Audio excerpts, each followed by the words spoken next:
Hello everyone, welcome back to the channel. Today, we're talking about the African wolf, Canis lupaster, long mistaken for the golden jackal in Africa, is a distinct canid species native to North and East Africa. Genetic and morphological studies have shown it to be more closely related to gray wolves and coyotes than to true golden jackals, warranting its recognition as a separate species. It occupies a unique ecological niche as both predator and scavenger across a range of habitats. African wolves are highly adaptable and inhabit a variety of environments, from arid deserts and semi-deserts to Mediterranean scrub, open savannas, and mountainous regions up to 4,000 m elevation. They often favor areas with sparse vegetation where they can detect prey and avoid competition with larger carnivores, but can also be found on farmland and near human settlements, where they scavenge refuse and livestock remains.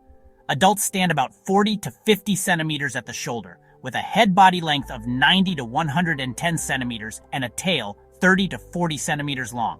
They weigh between 10 and 15 kilograms on average, making them slightly larger and more slender than Eurasian golden jackals. Their fur is typically a tawny gray or sandy color, flecked with black and white, providing camouflage in open habitats. They have long legs, a narrow muzzle, and erect ears. As opportunistic carnivores, African wolves primarily prey on small to medium mammals, rodents, hares, gazelles, duikers, warthogs, and young antelopes, as well as ground-nesting birds and reptiles. For example, in East Africa, African wolves consumes invertebrates and fruit, though 60% of its diet consists of rodents, lizards, snakes, birds, hares, and Thompson's gazelles.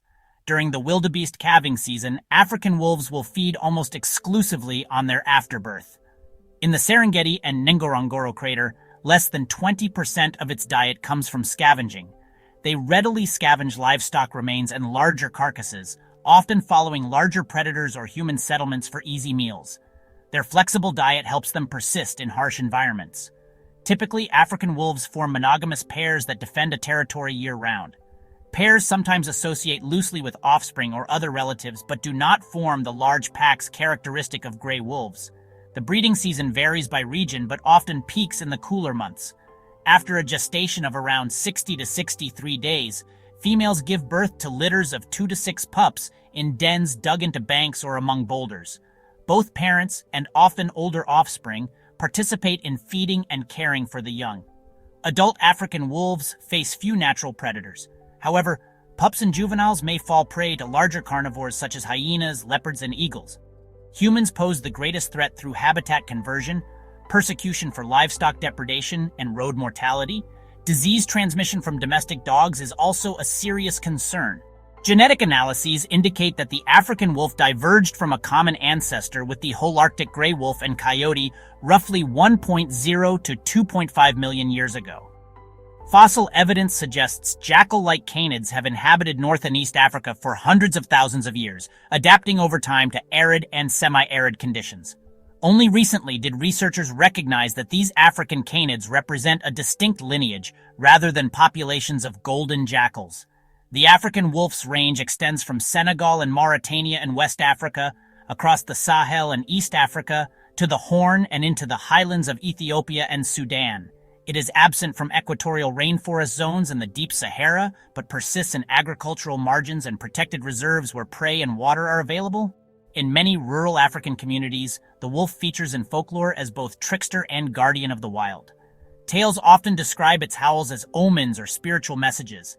However, because of livestock losses, it is sometimes perceived negatively by pastoralists, leading to conflict. Conservationists work to mitigate these conflicts through community outreach and livestock protection programs.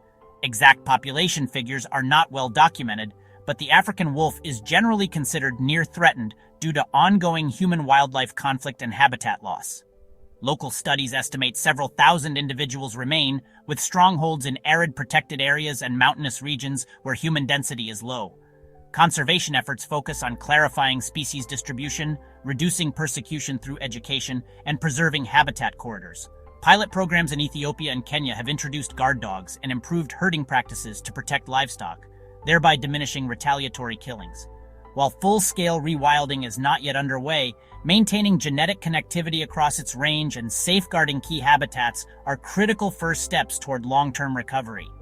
Thank you for journeying with us into the world of the African wolf. one of Africa's most adaptable and misunderstood canids. From its stealthy hunts across arid scrublands to the tight bond of a mated pair raising their pups, this remarkable predator reminds us how fragile balance can be between humans and wildlife. If you enjoyed discovering the secrets of the African wolf, please give this video a thumbs up to show your support. Don't forget to subscribe and tap the bell so you never miss an expedition into the wild's hidden corners. Have questions about wolf behavior or stories of your own encounters? Drop them in the comments below. We'd love to hear your experiences. And for more incredible tales of nature's resilience, click the video appearing right here. Until next time, stay curious, stay compassionate, and I'll see you in the next adventure.